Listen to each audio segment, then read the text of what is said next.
नमस्कार दोस्तों, मैं आप सभी का स्वागत करता हूं डिफेंस मास्टर पर। और एक नया आपके लिए सेशन लेकर आया हूं for your upcoming NDA and CDS examination, जो कि 14 नवंबर को यहां पर शेड्यूल है। और आज का जो हमारा ये सेशन होगा, इसमें हम कुछ इंपॉर्टेंट क्वेश्चंस डेली बेसिस पे यहाँ पर डिस्कस कर रहे हैं।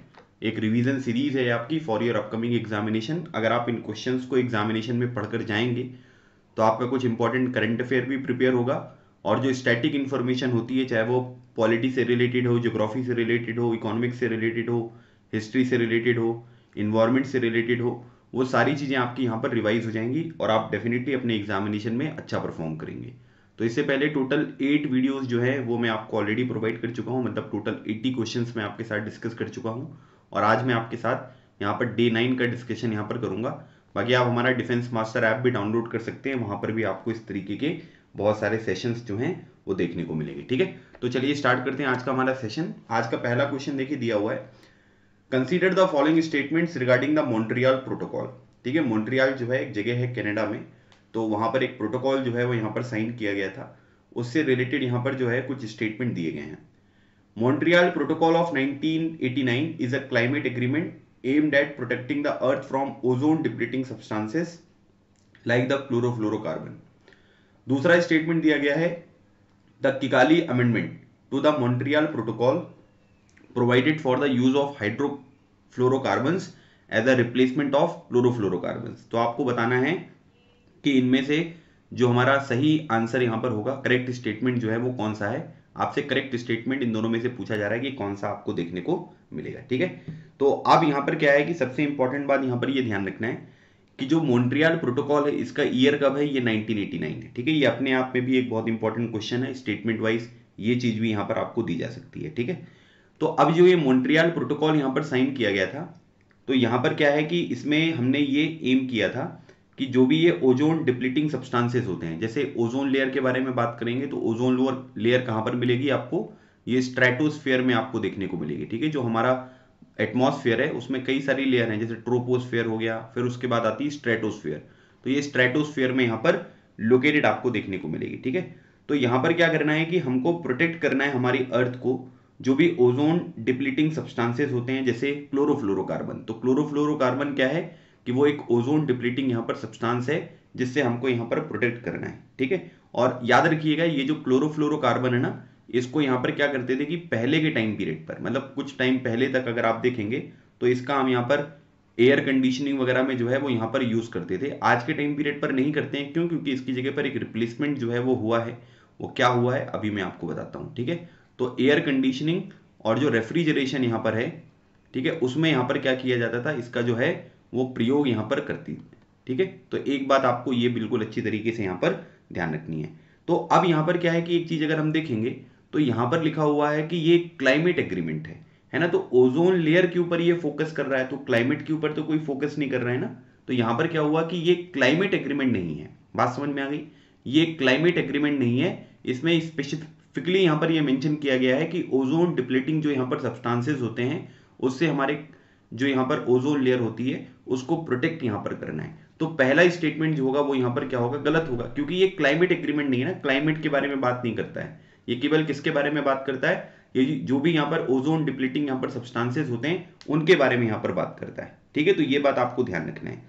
अब यहाँ पर क्या है कि जो ये मॉन्ट्रियल प्रोटोकॉल यहाँ पर हुआ था, इसमें बात यहाँ पर ये करी गई थी कि जो क्लोरोफ्लोरोकार्बन है, इसकी जगह पर हम क्या करेंगे कि कुछ चीजें जो है वो रिप्लेस करेंगे। ठीक है, मतलब क्लोरोफ्लोरो कार्बन जो है इनको किससे यहाँ पर रिप्लेस किया गया, इनको जो है HFCs, ठीक है, HFCs जो हैं इनसे यहां पर रिप्लेस किया गया। HFCs क्या होती हैं, इसको बोलते हैं हाइड्रोफ्लोरोकार्बन्स। तो मॉन्ट्रियल प्रोटोकॉल में ये बोला गया कि क्लोरोफ्लोरोकार्बन का यूज ना करके हाइड्रोफ्लोरो जो कार्बन्स होते हैं उनको हम यहां पर यूज करेंगे। अब इसने यहां पर क्या किया कि जो हाइड्रोफ्लोरोकार्बन हम यूज कर रहे हैं, इससे जो ओजोन लेयर है वो तो डिप्लीट नहीं हो रही है, लेकिन इसमें एक और नई प्रॉब्लम यहां पर निकलकर सामने आ गई है। वो किसकी है, वो है ग्लोबल वार्मिंग की। तो इसका मतलब आप ये कह सकते हैं कि हाइड्रोफ्लोरोकार्बन जो है they are responsible for global warming, लेकिन ओजोन लेयर की जो प्रोटेक्शन है वो यहां पर आपको देखने को मिलती है। ठीक है, तो ये बात भी आपको ध्यान रखना है। अब एक बात ये भी ध्यान रखिएगा कि मॉन्ट्रियल प्रोटोकॉल के बारे में अगर हम यहां पर बात करेंगे तो यहां पर क्या है कि ये ग्लोबल वार्मिंग के लिए रिस्पॉन्सिबल आपको देखने को मिलेंगे। ठीक है, अब यहां पर एक चीज ये भी आपको ध्यान रखना है कि यहां पर जो ओजोन डिप्लीटिंग सब्सटेंसेस हैं, ठीक है, मॉन्ट्रियल प्रोटोकॉल में केवल ये बात यहां पर करी गई थी कि जो ओजोन डिप्लीटिंग सब्सटेंसेस है जिसमें क्लोरोफ्लोरोकार्बन आपको देखने को मिलेगा, केवल उसी को एलिमिनेट करने की बात करी गई है, हाइड्रोफ्लोरोकार्बन को एलिमिनेट करने की बात नहीं करी गई है। स्टेटमेंट आपसे दे देंगे कि भाई मॉन्ट्रियल प्रोटोकॉल में क्लोरोफ्लोरोकार्बन और हाइड्रोफ्लोरोकार्बन दोनों को रिप्लेस करने की बात करी गई है, तो नहीं, इसको रिप्लेस करने की बात नहीं करी गई है, केवल जो यहाँ पर ओजोन डिप्लीटिंग सब्सटेंसेस होते हैं इनको यहाँ पर जो है रिप्लेस करने की बात करी गई है, ठीक है। फिर अगला स्टेटमेंट दिया है कि Kigali amendment to the Montreal protocol provided for the use of hydrofluorocarbons as a replacement of CFC.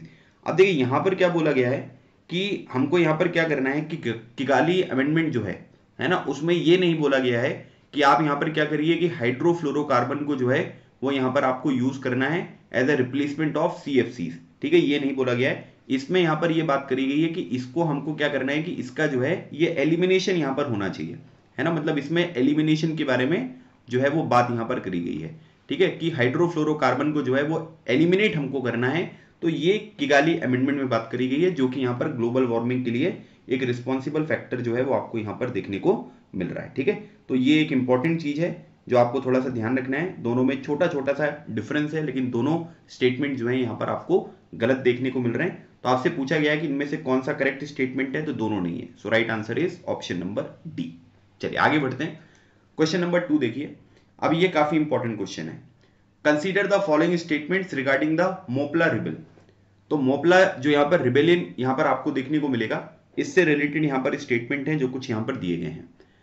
मोपलाज were the Muslims who resided along the entire Malabar coast of Kerala, ठीक है। तो जो केरला का यहां पर कोस्ट है उसको मालाबार कोस्ट हम कहते हैं, ठीक है। तो अब यहां पर ये बोला जा रहा है कि मोपला जो है मुस्लिम्स हैं और मालाबार कोस्ट के आसपास यहां पर रहते हैं। The Khilafat and non cooperation movement was one of the major cause of the Moplah rebellion, ठीक है, मतलब कि जो खिलाफत मूवमेंट हुआ था, नॉन कॉपरेशन मूवमेंट हुआ था, उसकी वजह से मोपला रिबेलियन जो है वो आपको देखने को मिलेगा। तीसरा स्टेटमेंट दिया गया कि the wagon tragedy is associated with the death of the Moplah prisoner after the rebellion. तो अब आपको बताना है कि इसमें से कौन कौन से स्टेटमेंट है जो कि आपको करेक्ट स्टेटमेंट यहां पर देखने को मिलेंगे, ठीक है। अब यहां पर देखिए कि अगर हम मोपला को देखेंगे ना, तो इनको हम एक दूसरे नाम से भी यहां पर लिख सकते हैं, जिसको मपिल्ला के नाम से भी यहां पर कहा जाता है, MAPPILLA, ठीक है, इस नाम से भी यहां पर इनको यहां पर लिखा जा सकता है, ठीक है। तो आप यहां पर ये कह सकते हैं कि ये मुस्लिम्स हैं, और ये मुस्लिम्स कौन से हैं, ये मलयालम जो या फिर आप ये कह सकते हैं कि जो मलयाली भाषा बोलते हैं वो यहां पर आपको ये देखने को मिलेंगे, ठीक है, मतलब मलयालम भाषा का ये प्रयोग करते हुए दिखाई देंगे, क्योंकि केरला के कोस्ट पर आपको ये देखने को मिल रहे हैं, ठीक है। और यहां पर क्या है कि जो मालाबार कोस्ट है, ठीक है, उसके आसपास यहां पर रहते हुए दिखाई देंगे, और ये नॉर्दर्न केरला वाला जो पार्ट है वहां पर आपको ये लोकेशन जो है ये देखने को मिलती है, ठीक है। तो ये इनकी जो लोकेशन है जहां पर ये रहते हैं, ये स्टेटमेंट जो है ये बिल्कुल आपको सही देखने को मिलेगा, ठीक है। अब अगर हम यहां पर 1921 के बारे में बात करेंगे, 1921, तो 1921 आप यहां पर ये कह सकते हैं कि जो मोपलाज हैं ये यहां पर क्या है कि largest and fastest growing community आपको देखने को मिलेगी, कहां पर, मालाबार में, ठीक है, largest and fastest growing community, ठीक है, ये मालाबार कोस्ट पर जो है ये आपको यहां पर देखने को मिलेगी। मतलब उस टाइम पर सबसे बड़ी कम्युनिटी हुआ करती थी और सबसे स्पीड में यहां पर ग्रो कर रही थी, है ना, तो ये बात आपको देखने को मिलेगी। मतलब आप यहां पर ये कह सकते हैं, ठीक है, कि आप ये कह सकते हैं कि करीब इनकी पॉपुलेशन वगैरह अगर आप देखोगे तो करीब 10 लाख की पॉपुलेशन उस टाइम पीरियड पर आपको देखने को मिलती है, ठीक है। अब यहां पर क्या है, अब जैसे सबसे इंपॉर्टेंट चीज यहां पर देखेंगे कि जो भी यहां पर बहुत सारे अलग अलग तरीके की जो मुस्लिम रिलीजियस लीडर्स वगैरह यहां पर थे, ठीक है, और जो भी यहां पर एंटी ब्रिटिश यहां पर सेंटिमेंट्स आपको देखने को मिलेगा। तो यहां पर क्या है कि जो मोपिलास थे इन्होंने यहां पर एक वॉयलेंट रिबेलियन जो है वो यहां पर स्टार्ट किया था। मतलब आप यहां पर ये कह सकते हैं कि जब हमारे देश में खिलाफत मूवमेंट चल रहा था और जब हमारे देश में नॉन कॉपरेशन मूवमेंट चल रहा था, तो उस टाइम पीरियड पर कई सारे जो है वो यहाँ पर हमारे जो मुस्लिम रिलीजियस जो लीडर्स थे उन्होंने अलग अलग तरीके के जो है स्टेटमेंट यहाँ पर दिए थे, जिसकी वजह से यहाँ पर क्या हुआ था कि इनको जो है आप ये कह सकते हैं कि मतलब दिक्कत हुई, है ना। मतलब वो जो है वो आपको ये कह सकते हैं कि जैसे एक मतलब आप ये कह सकते हैं कि फियरी जो हमारे यहाँ पर स्टेटमेंट्स थे वो यहाँ पर इनके द्वारा दिए गए, तो इसकी वजह से यहाँ पर क्या हुआ कि जो भी मुस्लिम लीडर्स थे उन्होंने जो स्पीचेस दी उसकी वजह से आप ये कह सकते हैं कि जो मोपिला यहाँ पर रिबिलियन था ये बहुत ज़्यादा आपको यहाँ पर आगे बढ़ता हुआ दिखाई दिया। बहुत सारे वायलेंस वगैरह आपको रिपोर्ट होते हुए दिखाई दिए, है ना, मतलब ब्रिटिशर्स के अगेंस्ट भी यहाँ पर आपको देखने को मिले, और जो हिंदू लैंडलॉर्ड्स वगैरह यहाँ पर होते थे उनके द्वारा भी यहाँ पर कई सारे वायलेंस एक्टिविटीज आपको देखने को मिली। ठीक है, अब इसमें अगर हम देखेंगे तो यहाँ पर क्या है कि जब ये चीज़ें यहाँ पर स्टार्ट हुई तो इसमें जो मेन चीज़ आपको देखने को मिलेगा वो नॉन कोऑपरेशन मूवमेंट था। ठीक है, जो कि यहाँ पर खिलाफत मूवमेंट जो यहाँ पर है उसी टाइम पीरियड पर आपको देखने को मिलेगा। ठीक है, और इसकी वजह से यहाँ पर क्या हुआ कि जो एंटी ब्रिटिश यहाँ पर सेंटिमेंट आपको देखने को मिलेगा, जिसकी वजह से मुस्लिम मपिल्लास जो हैं उनको बहुत ज़्यादा प्रॉब्लम्स यहाँ पर हुई, तो उसकी वजह से यहाँ पर ये स्टार्ट हुआ। ठीक है, तो उसी टाइम पीरियड पर आपको ये चीज़ें जो हैं ये आपको देखने को मिली। और भी कई सारे रीज़न यहाँ पर थे, जैसे बहुत सारे टेनेंसी लॉ वगैरह भी यहाँ पर थे जिसकी वजह से यहाँ पर प्रॉब्लम देखने को मिली, है ना। और तो दूसरा स्टेटमेंट जो है वो आप यहाँ पर कह सकते हैं कि वो आपका बिल्कुल सही स्टेटमेंट है। अब उसके बाद अगर हम देखेंगे कि 1921 नवंबर 2021 के बारे में अगर हम बात करेंगे तो उस टाइम पीरियड पर क्या हुआ कि करीब मतलब 67 जो मोपिल्लास थे, ठीक है, उनकी यहाँ पर क्या हुई थी, मतलब आप यहाँ पर उनको ट्रेन से एक जगह से दूसरी जगह पर जो है वो लेकर जाया जा रहा था, जिसकी वजह से यहाँ पर क्या हुआ था कि उनकी यहाँ पर डेथ हुई। मतलब आप ये कह सकते हैं कि इनको एक क्लोज्ड जो यहाँ पर वैगॉन था, है ना, जैसे जिसमें सामान वगैरह लेकर नहीं जाते तो उस क्लोज्ड डिब्बे में लेकर जाया गया था, और जिसकी वजह से यहाँ पर क्या हुआ कि सफोकेशन बहुत ज़्यादा हुआ, और सफोकेशन होने की वजह से इनकी यहाँ पर डेथ हुई थी। तो ये जो वैगॉन ट्रेजिडी आपको देखने को मिलेगा ये भी इसी से रिलेटेड है। तो ये स्टेटमेंट भी जो है ये आपका बिल्कुल सही है। सो राइट आंसर हो गया इसका ऑप्शन नंबर डी। ठीक है, तो ये थोड़ा सा याद रखिएगा मोपला रेबेलियन का, और ये कहाँ से रिलेटेड है इसके बारे में भी कुछ चीज़ें जो है ये आपको पता होनी जरूरी है। चलिए क्वेश्चन नंबर 3 देखते हैं। With reference to the nuclear fusion consider the following statement. ठीक है, तो यहाँ पर क्या है कि न्यूक्लियर फ्यूजन के बारे में बात हो रही है। तो यहाँ पर ये बोला जा रहा है कि heavy isotopes split apart to produce energy, it is the process that powers the sun, it takes place in the state of matter called plasma. तो अब आपको बताना है कि इसमें से ये वाला जो आंसर होगा वो यहाँ पर क्या होगा। देखिए आइसोटोप्स के बारे में अगर हम बात करेंगे तो आइसोटोप्स क्या होते हैं भाई, अगर इसकी डेफिनेशन भी अगर आपसे पूछी जाए, कभी कभी क्या होता है कि छोटे मोटे क्वेश्चन भी एग्जामिनेशन में आ जाते हैं। ठीक है, तो आपको पता होना चाहिए कि आइसोटोप्स क्या होते हैं, किस तरीके से होते हैं। तो आइसोटोप्स के बारे में अगर हम देखेंगे तो आइसोटोप्स मतलब वो नंबर होते हैं जिसमें आप ये कह सकते हैं कि उनका जो भी यहाँ पर मतलब आप ये कह सकते हैं कि जैसे उनके जो एटॉमिक नंबर होते हैं, ठीक है, वो सेम यहाँ पर होते हैं, लेकिन आप यहाँ पर ये कह सकते हैं कि उनका एटॉमिक मास वगैरह जो है वो आपको डिफरेंट यहाँ पर देखने को मिलेगा। ठीक है, जैसे हाइड्रोजन के आइसोटोप्स अगर हम देखेंगे तो आपको इस तरीके से देखने को मिलेगा, है ना। फिर तो इसमें क्या होता है कि इसमें एटॉमिक नंबर देखिए सबके एक ही हैं, है ना, लेकिन यहाँ पर क्या है कि इनके जो एटॉमिक मास है वो यहाँ पर क्या है, डिफरेंट है। ये नॉर्मल हाइड्रोजन हो गया, ये ड्यूटेरियम हो गया, ये ट्रिटियम हो गया। अच्छा, ये जो होता है ये रेडियो एक्टिव होता है। ठीक है, ये क्या होता है, ये आपको रेडियो एक्टिव यहाँ पर देखने को मिलेगा। ठीक है, तो अब इसमें बोला गया है कि heavy isotope split apart to produce energy. तो ये स्प्लिट होते हैं किसमें, ये न्यूक्लियर फ्यूजन में होते हैं। ठीक है, फ्यूजन में नहीं होता है। फ्यूजन में अगर आप देखोगे तो उसमें क्या होते हैं कि दो छोटी छोटी चीजें जो है वो मिलती है, जैसे हाइड्रोजन मिलकर हीलियम बनाता है ना, इस तरीके की चीजें जो है ये फ्यूजन में होती हैं। तो पहला वाला जो डेफिनेशन है ये न्यूक्लियर फ्यूजन का यहाँ पर दे दिया गया, फ्यूजन की डेफिनेशन यहाँ पर ये नहीं है, तो पहला स्टेटमेंट जो है वो गलत हो गया। अब पहला स्टेटमेंट जैसी गलत हुआ, ये दोनों यहाँ पर जो ऑप्शन है ये आपके एलिमिनेट हो गए। ठीक है, उसके बाद it is the process that powers the sun, मतलब सन की जो एनर्जी वगैरह होती है वो किससे आपको देखने को मिलती है, तो आप यहाँ पर ये कह सकते हैं कि वो न्यूक्लियर फ्यूजन से मिलती है। ठीक है, तो ये स्टेटमेंट जो है ये बिल्कुल सही है, वहां पर हाइड्रोजन जो है वो आपको हीलियम में कन्वर्ट होता हुआ दिखाई देगा। ठीक है, और एक बात ये भी ध्यान रखना है कि जो फ्यूजन की रिएक्शन यहाँ पर होती है ये स्टेट ऑफ मैटर मतलब होता है जिसको बोलते हैं प्लाज्मा, वहां पर आपको ये देखने को मिलेगी। ठीक है, और इसको याद रखिएगा, इसको फोर्थ स्टेट ऑफ मैटर बोलते हैं, लिक्विड सॉलिड गैस, है ना, और ये हो गया आपका फोर्थ स्टेट ऑफ मैटर। ठीक है, फोर्थ स्टेट ऑफ मैटर। आप लोग मुझे कमेंट सेक्शन में ये बताइएगा कि जो फिफ्थ स्टेट ऑफ मैटर है वो कौन सी है ना, वो डायरेक्टली आपके एग्जामिनेशन में पूछी जा सकती है। तो आपको बताना है कि फिफ्थ स्टेट ऑफ मैटर जो है वो यहाँ पर कौन सी है। तो इसमें से ये तीसरा स्टेटमेंट जो है ये भी आपको बिल्कुल सही देखने को मिलेगा। ठीक है, और यहाँ पर क्या है कि जो प्लाज्मा होता है ना ये हॉट होता है, और यहाँ पर ये आप ये कह सकते हैं कि ये चार्ज गैस आपको देखने को मिलेगी, जिसमें आप ये कह सकते हैं कि पॉजिटिव आयंस वगैरह, फ्री इलेक्ट्रॉन्स वगैरह जो हैं वो आपको देखने को मिलते हैं। ठीक है, सो इसका जो हमारा राइट आंसर होगा ये होगा ऑप्शन नंबर सी, क्योंकि आपसे पूछा गया है कि करेक्ट स्टेटमेंट जो है वो यहाँ पर कौन से है। चलिए आगे बढ़ते हैं। Which of the following is not a quantitative instrument of monetary policy of the RBI. तो आरबीआई की जो मॉनेटरी पॉलिसी होती है उसका जो क्वांटिटेटिव इंस्ट्रूमेंट है इनमें से कौन सा नहीं है। अच्छा, ये बात याद रखिएगा कि जो आरबीआई होता है वो मॉनेटरी पॉलिसी को यहाँ पर जो है वो गवर्न करता है, और मॉनेटरी पॉलिसी के अलावा एक और पॉलिसी होती है जिसको बोलते हैं फिस्कल पॉलिसी, है ना। तो फिस्कल पॉलिसी में जो है वो एक्सपेंडिचर वगैरह चीजें जो है वो आपकी देखी जाती हैं, टैक्सेशन, एक्सपेंडिचर वगैरह। तो ये government of India finance ministry के अंतर्गत आपको देखने को मिलती है। ठीक है, एक बात ये ध्यान रखना है। अब यहाँ पर क्या है कि मॉनेटरी पॉलिसी जो है, मतलब आप ये कह सकते हैं कि इसमें जो भी मनी का सप्लाई वगैरह होता है, इंटरेस्ट रेट वगैरह होता है ना, इन सब चीजों को यहाँ पर मैनेज किया जाता है। तो अगर हम लोग यहाँ पर देखेंगे तो क्वांटिटेटिव टूल्स में अगर हम चीजें यहाँ पर समझेंगे कौन कौन सी चीजें आपको देखने को मिलेंगी, तो इसमें आपको कैश रिजर्व रेशियो भी देखने को मिलेगा, है ना। कैश रिजर्व रेशियो क्या होता है कि भाई किसी भी बैंक के पास जितना भी पैसा यहाँ पर जमा है उसमें से कुछ चीजें जो है उसको यहाँ पर कैश के फॉर्म में रखनी होगी। ये नहीं कि आपके पास जितना पैसा जमा है सब आपने लोन वगैरह के फॉर्म में लोगों को प्रोवाइड कर दिया।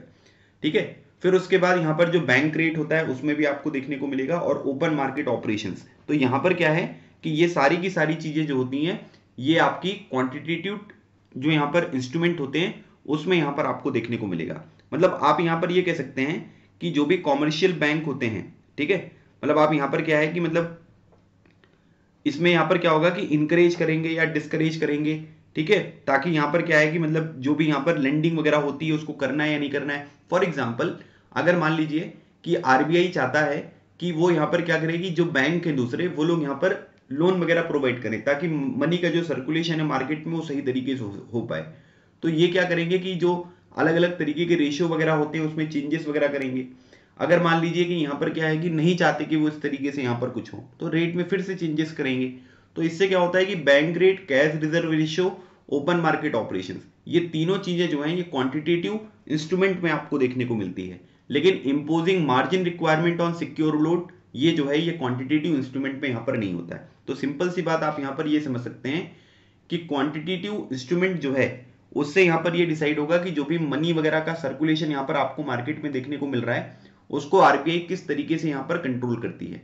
अब जैसे रेपो रेट के बारे में बात करेंगे तो रेपो रेट क्या होता है कि जिसमें जो आपके कॉमर्शियल बैंक होते हैं वो यहाँ पर क्या करते हैं कि वो लोन लेते हैं, किससे, आरबीआई से लोन लेते हैं। तो जिस रेट पर लेते हैं उसको हम बैंक रेट बोलते हैं, या सॉरी रेपो रेट बोलते हैं। उसके बाद अगली बात अगर हम यहाँ पर देखेंगे रिवर्स रेपो रेट में क्या होता है कि आरबीआई जो है वो बैंक से यहाँ पर लोन लेता है तो उसको बोलते हैं हम रिवर्स रेपो रेट। ठीक है, उसके बाद अगर हम बैंक रेट के बारे में बात करेंगे तो बैंक रेट भी क्या होता है कि कॉमर्शियल बैंक जो है वो यहाँ पर आरबीआई से लोन लेंगे लेकिन वो ज्यादा टाइम के लिए लेंगे, मतलब उसमें जो टाइम होगा वो यहाँ पर क्या होगा वो ज्यादा देखने को मिलेगा। ठीक है, कैश रिजर्व रेशियो के बारे में बताइए। ओपन मार्केट ऑपरेशन में जो भी आपके पास यहाँ पर लाइबिलिटीज वगैरह है उनको किस तरीके से यहाँ पर सेल करना है, परचेज करना है, ये सब चीजें डिसाइड होती हैं। तो ओवरऑल इससे यहाँ पर क्या होगा कि कोई भी कॉमर्शियल बैंक के पास कितना पैसा है, कितने लोगों को लोन वगैरह प्रोवाइड कर सकते हैं, मनी का यूज कर सकते हैं, वो सब चीजें यहाँ पर डिसाइड होती हैं। तो इसीलिए यहाँ पर ये इनके क्वांटिटेटिव इंस्ट्रूमेंट के अंतर्गत आपको देखने को मिलेगा। सो इस क्वेश्चन का राइट आंसर है ऑप्शन नंबर डी। चलिए आगे बढ़ते हैं। यहां पर दिया हुआ है कि with reference to the Adi cascade frog consider the following statements. तो अब यहां पर क्या है कि फ्रॉग के बारे में बात हो रही है, ठीक है, मेंढक के बारे में। तो इसमें बोला गया है कि it has been named after the indigenous Adi tribe living in the Adi hills of Arunachal Pradesh. Cascade frogs are named so because of their preference of ocean and large water bodies, मतलब कि वो आपको ओशियंस में या जो बड़ी बड़ी वाटर बॉडीज वगैरह होती हैं वहां पर आपको देखने को मिलेंगे, इसलिए इसको यहाँ पर कैस्केड जो फ्रॉग्स होते हैं वो यहाँ पर कहते हैं। तो अभी यहाँ पर क्या है कि आपसे ना पेपर में ये भी पूछा जा सकता है कि ये जो कैस्केड फ्रॉग आपको देखने को मिलेगा अभी ना इसको रिसेंटली फाउंड किया गया है। ठीक है, मतलब ये चीजें जो हैं वो यहाँ पर क्या है रिसेंटली आपको देखने को मिलेंगी, और ये कहां पर मिलेंगी, ये आपको अरुणाचल प्रदेश में देखने को मिलेगी। मतलब अरुणाचल प्रदेश में इसको यहाँ पर फाउंड किया गया है। और आप यहाँ पर ये कह सकते हैं कि यहाँ पर जो आदि कैस्केड फ्रॉग आपको देखने को मिलेगा ये आदि ट्राइब जो आपको देखने को मिलता है। ठीक है, आदि जो है एक हिल या माउंटेन टॉप है, आप यहाँ पर देख सकते हैं, आदि का मीनिंग यही होता है। तो ये जो अरुणाचल प्रदेश की आदि ट्राइब है उसके या आदि हिल्स के नाम पर जो है वो आपको यहाँ पर देखने को मिलेगा। तो पहला स्टेटमेंट जो है ये बिल्कुल आपको यहाँ पर सही देखने को मिलेगा। ठीक है, अब उसके बाद यहाँ पर क्या है कि इसमें लिखा हुआ है कि जो कैस्केड यहाँ पर फ्रॉग्स आपको देखने को मिलेंगे, ये बड़ी बड़ी जो वाटर बॉडीज वगैरह होती हैं उसमें यहाँ पर ये रहते हुए दिखाई देंगे, तो इस वजह से इनका यहाँ पर क्या है कि नाम जो है वो कैस्केड फ्रॉग्स यहाँ पर रखा गया है। ठीक है, तो आप यहाँ पर ये कह सकते हैं कि मतलब आप ये सिंपल से समझेंगे तो जैसे कैस्केड का बेसिक मतलब यहाँ पर क्या होता है कि जैसे कोई वाटरफॉल हो गया है ना, या कोई झरना वगैरह जिसको हम बोलते हैं, तो उसमें रहता है। तो इसमें यहाँ पर इनका जो प्रेफरेंस होता है ना, ये कैसा होता है कि ये छोटी वाटर बॉडीज में रहते हैं, मतलब जैसे वाटरफॉल्स वगैरह में यहाँ पर आपको रहते हुए दिखाई देते हैं। तो लार्ज वाटर बॉडीज जो है ये यहाँ पर गलत दिया हुआ है। ठीक है, तो इसका जो हमारा राइट आंसर होगा ये होगा आपका ऑप्शन नंबर ए। ठीक है, कैस्केड मतलब ही वाटरफॉल वगैरह आपको देखने को मिलेगा, तो यहाँ पर आप ये कह सकते हैं कि स्मॉल वाटरफॉल्स वगैरह में आपको ये रहते हुए दिखाई देते हैं। ठीक है, तो इसका जो हमारा करेक्ट स्टेटमेंट पूछा गया तो केवल पहला वाला स्टेटमेंट जो है ये आपका करेक्ट है। ठीक है, चलिए आगे बढ़ते हैं। Consider the following statement, world meteorological organisation is a UN specialised agency. United Nation की ये एक स्पेशलाइज्ड एजेंसी है जो आपको देखने को मिल रही है, और इसको स्टेब्लिश किया गया था वियना इंटरनेशनल मीटरोलॉजिकल कांग्रेस 1873 के तहत। और तीसरा दिया गया कि the state of the global climate report is released by world meteorological organisation. तो आपको बताना है कि इनमें से कौन सा स्टेटमेंट है जो कि आपको यहां पर सही देखने को मिल रहा है। काफी अच्छा क्वेश्चन है, वर्ल्ड मीटरोलॉजिकल ऑर्गेनाइजेशन से रिलेटेड, तो एग्जामिनेशन में ये क्वेश्चन आपसे पूछा जा सकता है ना। तो इसका आंसर आपको बताना है कि कौन सा इसमें से राइट आंसर है। ठीक है, चलिए अब यहां पर अगर हम देखेंगे तो वर्ल्ड मीटरोलॉजिकल ऑर्गेनाइजेशन जो है ये यूनाइटेड नेशन की स्पेशलाइज्ड यहां पर एजेंसी है, और इसमें आज के टाइम पीरियड पर अगर हम देखेंगे तो इसमें आपको टोटल 192 मेंबर्स जो है वो आपको देखने को मिलते हैं। ठीक है, और इंडिया जो है डेफिनेटली इंडिया भी इसका मेंबर आपको एक देखने को मिलेगा, इसमें कोई दिक्कत यहां पर नहीं है। उसके बाद अगर हम बात करेंगे कि इसका जो इस्टेब्लिशमेंट यहां पर आपको देखने को मिलेगा, अच्छा इसका हेडक्वार्टर जो है वर्ल्ड मीटरोलॉजिकल ऑर्गेनाइजेशन का ये कहां पर है, ये आपको जिनेवा में देखने को मिलेगा। ठीक है, और इसको यहां पर आप ये कह सकते हैं कि जो इंटरनेशनल मेट्रोलॉजिकल ऑर्गेनाइजेशन है उसको यहां पर क्या है कि मतलब सबसे इंपॉर्टेंट बात आपको यहां पर ये ध्यान रखना है कि इसमें बोला जा रहा है कि वर्ल्ड मीटरोलॉजिकल ऑर्गेनाइजेशन जो है वो एक यूएन स्पेशलाइज्ड एजेंसी है। तो इसका मतलब पहला स्टेटमेंट जो है वो सही है, इसका मतलब तीसरा स्टेटमेंट या तीसरा ऑप्शन या दूसरा ऑप्शन ये दोनों यहां पर आपके गलत हो गए। ठीक है, अब यहां पर क्या है कि ये बहुत आसान है कि state of global climate report इसको कौन रिलीज करता है, ये वर्ल्ड मीटरोलॉजिकल ऑर्गेनाइजेशन करता है। तो तीसरा स्टेटमेंट भी यहां पर सही हो गया। तो अगर आपको ये दोनों स्टेटमेंट भी पता होंगे जो मैंने आपको अपने डेली न्यूज एनालिसिस में पढ़ाया है, तो उससे आप यहाँ पर क्वेश्चन जो है वो बिल्कुल सही अटेम्प्ट यहाँ पर कर सकते हैं। बाकी अगर हम बात करेंगे यहाँ पर तो अगर हम यहाँ पर ये वर्ल्ड मीटरोलॉजिकल ऑर्गेनाइजेशन के बारे में बात करेंगे, ठीक है, तो यहाँ पर क्या है कि एक और ऑर्गेनाइजेशन था जिसको बोलते हैं आईएमओ, है ना। तो यहाँ पर क्या है कि जो इंटरनेशनल मीटरोलॉजिकल ऑर्गेनाइजेशन था उसको यहाँ पर क्या किया गया था कि 1873 का जो यहाँ पर वियना इंटरनेशनल मीटरोलॉजिकल कांग्रेस था उसके तहत यहाँ पर जो है वो स्टेब्लिश किया गया था। ठीक है, अब यहाँ पर क्या हुआ कि जो वर्ल्ड मीटरोलॉजिकल ऑर्गेनाइजेशन है जिसको WMO यहाँ पर कहा जाता है, तो उसके लिए आप यहाँ पर क्या है कि एक वर्ल्ड मीटरोलॉजिकल कन्वेंशन यहाँ पर हुआ था। ठीक है, वर्ल्ड मीटरोलॉजिकल कन्वेंशन जो है वो यहाँ पर हुआ था, वो 1950 में यहाँ पर आपको देखने को मिलेगा। उसके बेसिस पे जो है वो वर्ल्ड मीटरोलॉजिकल ऑर्गेनाइजेशन की स्थापना यहाँ पर हुई थी। तो अगर आप लोग यहाँ पर देखेंगे तो मैंने जब आपको इंडियन मीटरोलॉजिकल ऑर्गेनाइजेशन के बारे में पढ़ाया है ना, तो उसी टाइम पर वर्ल्ड मीटरोलॉजिकल ऑर्गेनाइजेशन के बारे में पढ़ाता हूँ। मैंने आपको ये भी बताया है कि इंडियन मीटरोलॉजिकल ऑर्गेनाइजेशन की स्थापना जो है वो 1875 में हुई थी, और यहाँ पर वर्ल्ड मीटरोलॉजिकल ऑर्गेनाइजेशन जो है उसकी स्थापना 1950 में हुई थी। तो 1873 के कांग्रेस के तहत आईएमओ की स्थापना हुई, लेकिन WMO जो है इसकी स्थापना 1950 का जो कन्वेंशन हुआ था उसके बाद यहां पर हुई थी। ठीक है, तो ये स्टेटमेंट यहां पर गलत हो गया। सो राइट आंसर हो गया आपका ऑप्शन नंबर डी। चलिए अगली बात करते हैं। Consider the following statements, part 16 of the Indian constitution deals with the reservation of SC and ST in the central and state legislature. Article 243 provides reservation of seats for SCs and STs in every panchayat and municipality, है ना। तो अब आपको बताना है कि इनमें से कौन सा स्टेटमेंट है जो कि आपको यहां पर सही देखने को मिलेगा। ठीक है, तो अब इसमें अगर हम देखेंगे तो पार्ट 16 के बारे में बात हो रही है। तो पार्ट 16 जो है वो किसके बारे में बात करता है, ये बात करता है कि भाई SC और ST जो लोग हैं, ठीक है, उनको यहां पर क्या है कि उनको यहां पर रिजर्वेशन जो है वो देखने को मिलना चाहिए। कहां पर? जो भी सेंट्रल और स्टेट लेजिस्लेचर है। अब देखिए स्टेट में अगर हम बात करेंगे तो इसमें जो भी आप स्टेट से बिलोंग करते हैं, ठीक है, तो यहां पर क्या है कि अगर आप जैसे मध्य प्रदेश से हैं तो आपको ये पता होना चाहिए कि मध्य प्रदेश की विधानसभा में एससी और एसटी को लेकर कितनी सीट्स हैं जो आपको यहां पर देखने को मिलेगी। अब यूपीएससी के एग्जामिनेशन में आपसे जो क्वेश्चन पूछा जाएगा वो ये पूछा जाएगा कि लोकसभा में, है ना, जो टोटल सीट्स यहां पर होती हैं वो कितनी एससी के लिए यहां पर रिजर्व है और कितनी एसटी के लिए जो है वो यहां पर रिजर्व आपको देखने को मिलेंगी। तो अगर शेड्यूल कास्ट कम्युनिटी के लिए हम देखेंगे तो टोटल सीट्स हैं 84, ठीक है। उसके बाद अगर हम यहाँ पर जो शेड्यूल ट्राइब जो हमारी कम्युनिटी है उसके लिए अगर हम देखेंगे तो इसका नंबर कितना है? इसका नंबर है 47। तो ये याद रखना, ये आपके एग्जामिनेशन में जो है वो डायरेक्टली यहाँ पर पूछा जा सकता है।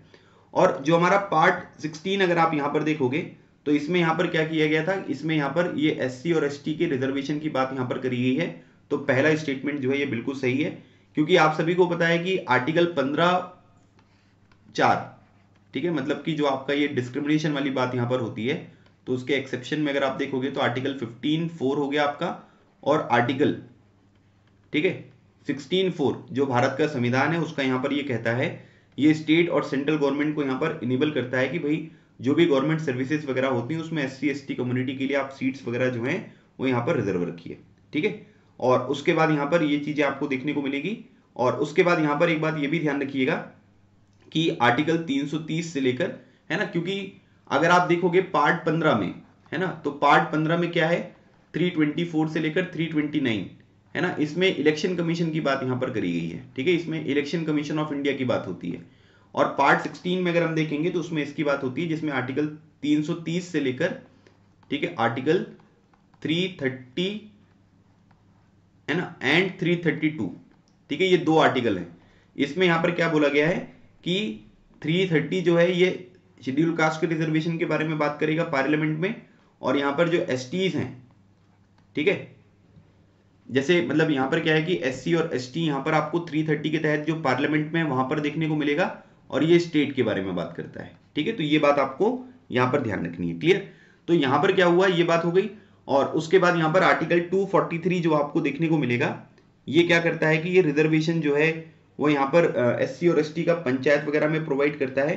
तो इसमें केवल क्या है कि इसमें एक बात आपको ये ध्यान रखना है कि ये थोड़ा सा गलत स्टेटमेंट है। देखो इसका कारण यहाँ पर क्या है, इसका कारण ये है कि 243D जो है ना, वो किसके बारे में बात करता है, ये पंचायत के बारे में बात करता है कि पंचायत में जो रिजर्वेशन होगा वो यहाँ पर प्रोवाइड किया जाएगा।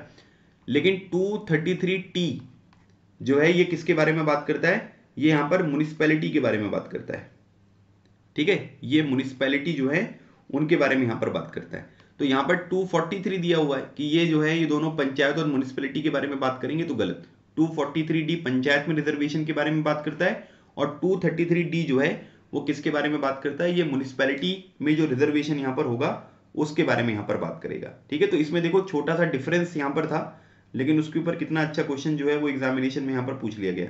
तो जिसने यहां पर पढ़ा भी होगा तो हो सकता है कि वो यहां पर गलत कर दे, ठीक है। तो ये बात आपको बिल्कुल ध्यान रखना है, ये क्वेश्चन आपसे एग्जामिनेशन में जो है वो यहाँ पर पूछा जा सकता है। बाकी अगर हम आर्टिकल 330 के बारे में बात करेंगे तो ये क्या करता है कि reservation and representation of the schedule caste and schedule tribe in the Lok Sabha. और अगर हम यहाँ पर आर्टिकल 332 के बारे में बात करेंगे तो ये लेजिस्लेटिव असेंबली में जो भी यहाँ पर एससी और एसटी के रिजर्वेशन है उसकी बात करेगा। तो इन क्रक्स अगर हम यहाँ पर चीजों को समझें तो देखिए इसको मैं एक बार रिवाइज करवा देता हूं आपको कि पार्ट 16 जो है वो यहाँ पर एससी और एसटी के रिजर्वेशन के बारे में बात करता है लोकसभा में और जो भी विधानसभा होती है उसमें। अब उसमें आर्टिकल 330 जो है ये एससी एसटी के रिजर्वेशन की सेंट्रल जो भी यहाँ पर लेजिस्लेचर है उसमें रिजर्वेशन की बात करता है, 332 स्टेट में बात करता है, ठीक है, क्योंकि आर्टिकल 15(4) आर्टिकल 16(4) जो है ये प्रमोशन की बात यहाँ पर करता है। और उसके बाद अगर हम पंचायत के रिजर्वेशन के बारे में बात करेंगे तो वो है आर्टिकल 243D, और म्युनिसिपैलिटी के बारे में बात करेंगे तो वो है आर्टिकल 233T। तो अब आपसे पूछा गया कि कौन सा स्टेटमेंट है जो कि यहाँ पर आपको सही देखने को मिलेगा। तो यहाँ पर आपको ये ध्यान रखना है कि इसमें जो हमारा राइट आंसर यहाँ पर आपको देखने को मिलेगा ये मिलेगा केवल पहला। और एक बात ये भी ध्यान रखिएगा 103 जो कॉन्स्टिट्यूशनल अमेंडमेंट एक्ट है ये कब का है, ये 2019 का है। इसमें 10% रिजर्वेशन की बात होती है, जो भी इकोनॉमिक वीकर सेक्शन है उनको रिजर्वेशन प्रोवाइड करना है, इसकी बात यहाँ पर की जाती है, ठीक है। चलिए क्वेश्चन नंबर 8 देखते हैं।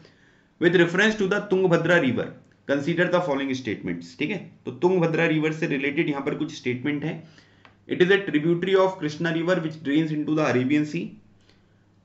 पंपा Sagar dam is built across the Tungabhadra river और its major tributaries are Bhadra, Harida, Vedavati, Tunga. तो अब आपको बताना है कि इनमें से कौन सा आंसर है जो कि हमारा यहाँ पर बिल्कुल सही देखने को मिलेगा।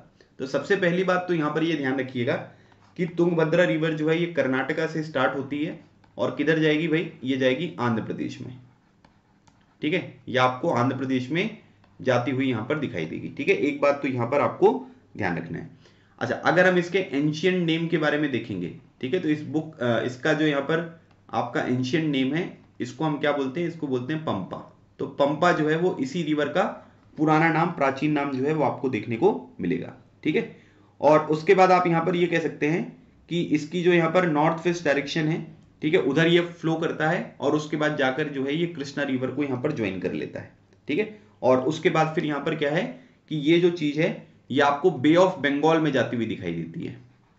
ठीक है, बे ऑफ बंगाल में, अरेबियन सी में नहीं जाती। अरेबियन सी में तो आप सभी को पता है कि दो रिवर बहुत ज्यादा फेमस हैं जो अरेबियन सी में जाती हुई दिखाई देंगी, एक तो नर्मदा और एक ताप्ती, है ना। तो कृष्णा रिवर अरेबियन सी में ड्रेन नहीं करती है, बे ऑफ बंगाल में ड्रेन करती है, जाकर कृष्णा रिवर में ही मिलती है।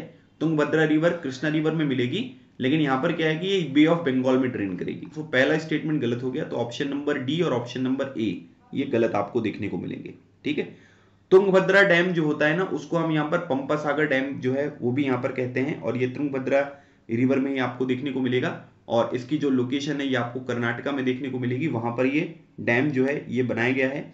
और याद रखिएगा, इसको जो बनाया था वो डॉक्टर थिरुमलाई अयंगर ने यहां पर बनाया था। ठीक है, इस डैम को डॉक्टर थिरुमलाई अयंगर जो है उन्होंने यहां पर इस डैम को 1953 में यहां पर स्टेब्लिश किया था। ठीक है, 1953 में। और उसके बाद अगर हम यहां पर देखेंगे तो ये सब जो यहां पर लिखा हुआ है, ठीक है, भद्रा, हरिदा, वेदावती, तुंगा, ये सब इनकी जो है ये आपको ट्रिब्यूटरी देखने को मिलेगी। ठीक है, तो ये दोनों स्टेटमेंट जो है ये आपके बिल्कुल सही स्टेटमेंट है। तो इस क्वेश्चन का हमारा राइट आंसर होगा ऑप्शन नंबर सी। ठीक है, चलिए आगे बढ़ते हैं। Question number 9, with reference to the adopt a heritage project consider the following statement. तो अडॉप्ट अ हेरिटेज प्रोजेक्ट जो है उससे रिलेटेड यहाँ पर कुछ स्टेटमेंट है। तो यहाँ पर है कि ये कोलैबोरेटिव एफर्ट आपको देखने को मिलेगा ministry of tourism, ministry of culture, archaeological survey of India, है ना, एंड स्टेट यूनियन टेरिटरीज जो भी गवर्नमेंट होती है उनकी। The security individuals guarding the sites monument selected under the project are called the monument Mitra. मतलब कि जो भी यहाँ पर मॉन्यूमेंट्स की सुरक्षा के लिए सिक्योरिटी इंडिविजुअल्स जो यहाँ पर अपॉइंट किए जाएंगे उनको हम मॉन्यूमेंट मित्राज यहाँ पर कहते हैं। तो आपको बताना है कि इसका जो हमारा राइट आंसर होगा वो यहाँ पर क्या होगा। सबसे पहली बात तो ये ध्यान रखना है कि 27 सितंबर, ठीक है, अभी निकला है ये, तो 27 सितंबर जो होता है उसको हम क्या मनाते हैं, उसको मनाते हैं वर्ल्ड टूरिज्म डे। ठीक है, वर्ल्ड टूरिज्म डे जो है वो कब सेलिब्रेट होता है, ये आपका 27 सितंबर जो है उस दिन यहाँ पर आपको ये सेलिब्रेट करते हुए दिखाई देंगे। ठीक है, अभी लेटेस्ट में जो है वो यहाँ पर सेलिब्रेट किया गया था। अच्छा, अगर आपसे पूछ लिया जाए कि जो नेशनल टूरिज्म डे होता है वो यहाँ पर कब होता है, तो वो होता है आपका 25 जनवरी को। ठीक है, 25 जनवरी नेशनल टूरिज्म डे जो है वो यहाँ पर सेलिब्रेट किया जाता है। ठीक है, तो इनमें बेसिक डिफरेंस आपको पता होना जरूरी है। अब अगर हम यहाँ पर बात करेंगे तो इसमें बोला गया है कि देखिए 27 सितंबर 2017 की बात हो रही है। ठीक है, 27 सितंबर 2017 को वर्ल्ड टूरिज्म डे के दिन एडॉप्ट हेरिटेज प्रोजेक्ट जो है वो यहाँ पर स्टार्ट किया गया था। Ministry of tourism, ministry of culture, archaeological survey of India, union और स्टेट गवर्नमेंट। आप मुझे ये बताइएगा आर्कियोलॉजिकल सर्वे ऑफ इंडिया कौन सी मिनिस्ट्री के अंतर्गत आता है और किस ईयर में इसको एस्टेब्लिश किया गया था। इसका आंसर आप मुझे कमेंट सेक्शन में दीजिएगा।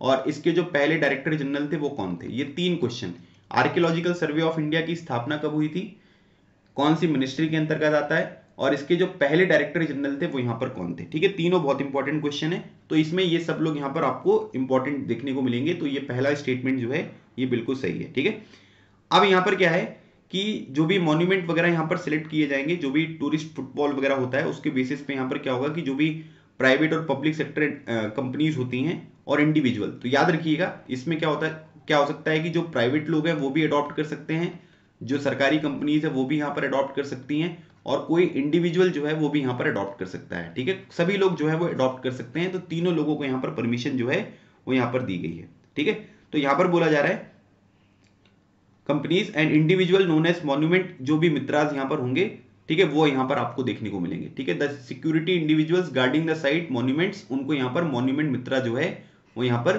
कहा जाएगा। और इनके लिए यहां पर मतलब 5 साल का जो टाइम है वो यहां पर आपको दिया गया है। ठीक है, तो इसको याद रखना है कि ये स्टेटमेंट भी जो है आपका बिल्कुल सही आपको देखने को मिलेगा। ठीक है, तो राइट आंसर इसका क्या हो गया, ऑप्शन नंबर सी। चलिए आगे बढ़ते हैं, क्वेश्चन नंबर 10। क्वेश्चन नंबर 10 दिया हुआ है कि विद रेफरेंस टू द प्रधानमंत्री किसान ऊर्जा सुरक्षा एवं उत्थान महाभियान, ठीक है, पीएम कुसुम।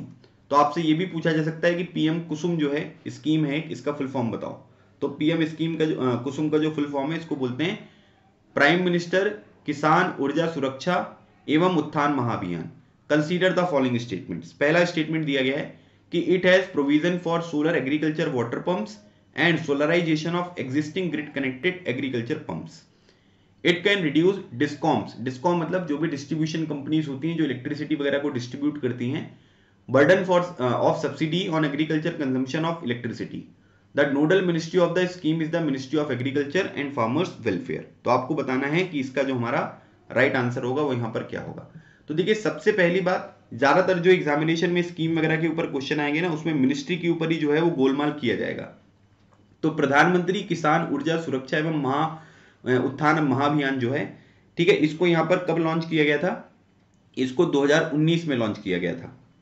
और इसमें ना आपको जो मिनिस्ट्री देखने को मिलेगी वो है मिनिस्ट्री ऑफ, ठीक है, ministry of new and renewable energy. ठीक है, मतलब यहां पर जो मिनिस्ट्री आपको दी गई है वो गलत दी गई है, और आपको पढ़कर ऐसा लगेगा कि यार ये वाला स्टेटमेंट तो बिल्कुल सही है, लेकिन ये ध्यान रखना है कि इसमें कई जगह पर जो है वो गलती आपको देखने को मिलेगी। तो तीसरा स्टेटमेंट गलत हो गया, तो ऑप्शन नंबर सी और ऑप्शन नंबर डी यहां पर आपको गलत देखने को मिलेंगे। ठीक है, अब प्रधानमंत्री वाली जो ये योजना आपको देखने को मिलेगी, तो इसमें क्या होगा कि डिसेंट्रलाइज रिन्यूएबल एनर्जी जो प्लांट्स वगैरह होते हैं, सोलर एग्रीकल्चर वगैरह पंप हो गया, सोलराइजेशन वगैरह हो गया, मतलब सोलर एनर्जी का यूज करना है। जो भी पंप्स वगैरह आपको देखने को मिलते हैं, क्योंकि पंप्स वगैरह का एग्रीकल्चर की फील्ड में बहुत ज्यादा यूज होता है, तो उससे प्रॉब्लम यहां पर हो सकती है, तो उसके ऊपर फोकस किया जा रहा है। तो पहला स्टेटमेंट जो है ये आपको बिल्कुल सही देखने को मिलेगा। ठीक है, अब यहां पर क्या है कि फार्मर्स जो है वो यहां पर आपको, अब जब इसको सोलर एनर्जी के ऊपर हम यहां पर पूरी तरीके से डिपेंडेंट करने की कोशिश करेंगे, तो जो इलेक्ट्रिसिटी के ऊपर डिपेंडेंस यहां पर होगी वो थोड़ी सी कम हो जाएगी, जिसकी वजह से आप ये कह सकते हैं कि जो थोड़ा कम प्राइस में, जैसे इलेक्ट्रिसिटी सब्सिडी होती है ना, पर यूनिट जो कॉस्ट होगा वो यहां पर कम करना पड़ेगा। तो डिस्कॉम्स क्या होते हैं कि कभी कभी इनको बहुत ज्यादा जो है वो यहां पर लॉस भी यहां पर देखने को मिलता है। तो अब क्या होगा कि जब सोलर एनर्जी का यहां पर प्रयोग होगा, तो जो बर्डन यहां पर आपको देखने को मिल रहा है सब्सिडी का, वो चीजें जो है वो यहां पर आपको इनके ऊपर कम होती हुई दिखाई देगी। तो दूसरा स्टेटमेंट जो है वो यहां पर सही स्टेटमेंट है। सो राइट आंसर क्या हो गया इसका, ऑप्शन नंबर बी। ठीक है, तो ये थे आज के हमारे 10 क्वेश्चंस। काफी सारी नई चीजें हैं जो मैंने यहाँ पर आज आपके साथ डिस्कस करी हैं, है ना, इंपॉर्टेंट एनिमल्स, है ना, प्रोजेक्ट वगैरह, ठीक है, और इंडियन पॉलिटी के क्वेश्चंस वगैरह। तो ये 10 क्वेश्चन थे जो मैंने आपके साथ डिस्कस किए हैं। ठीक है, इसकी पीडीएफ मैं आपको अपने टेलीग्राम चैनल डिफेंस मास्टर पर प्रोवाइड कर दूंगा, और डिफेंस मास्टर ऐप पर जो है ये डेली न्यूज एनालिसिस की क्लासेस होती हैं हर महीने की। तो 249 में आप मंथली सब्सक्रिप्शन यहाँ पर ले सकते हैं। ठीक है, क्वेश्चन वगैरह भी जिस तरीके के मैं आपके साथ यहाँ पर डिस्कस कर रहा हूँ वहां पर भी डिस्कस करता हूँ। बाकी जनवरी से लेकर सितंबर तक के जो भी करंट अफेयर हैं, ठीक है, 2021 के, उसके भी रिकॉर्डेड सेशन हमारे पास अवेलेबल हैं, आप उनको भी यहाँ पर एक्सेस कर सकते हो। ठीक है, किसी भी तरीके की कोई भी इंफॉर्मेशन या डाउट वगैरह होता है तो आप हमारे इस नंबर पर जो है वो कॉन्टेक्ट कर सकते हैं, इसमें आपको सारी चीजें मैं आपको एक्सप्लेन कर दूंगा। ठीक है, बाकी हमारा एसएसबी का प्रिपरेशन कोर्स ऑलरेडी यहाँ पर रनिंग है, जितनी क्लासेस यहाँ पर हो चुकी हैं उतनी क्लासेस जो है वो उसके रिकॉर्डेड सेशन आपको मिल जाएंगी। जो भी होमवर्क दिया है वो सब चीजें आपकी रिव्यू हो जाएंगी। कभी भी कोई डाउट होता है तो कोई दिक्कत नहीं है। और बाकी जो कोर्स की 3 मंथ्स की वैलिडिटी यहाँ पर होती है, वो अगर आप आज भी कोर्स लोगे तो आज से ही यहाँ पर काउंट होती है, आपको दिखाई देगी। तो कोर्स से रिलेटेड भी कोई इन्फॉर्मेशन अगर आपको चाहिए तो आप इस नंबर पर कॉन्टेक्ट कर सकते हैं। ठीक है, मिलते हैं हमारे नेक्स्ट सेशन में, तब तक keep smiling and keep preparing. लगे रहो, एग्जाम क्लियर करो। थैंक यू सो मच, जय हिंद।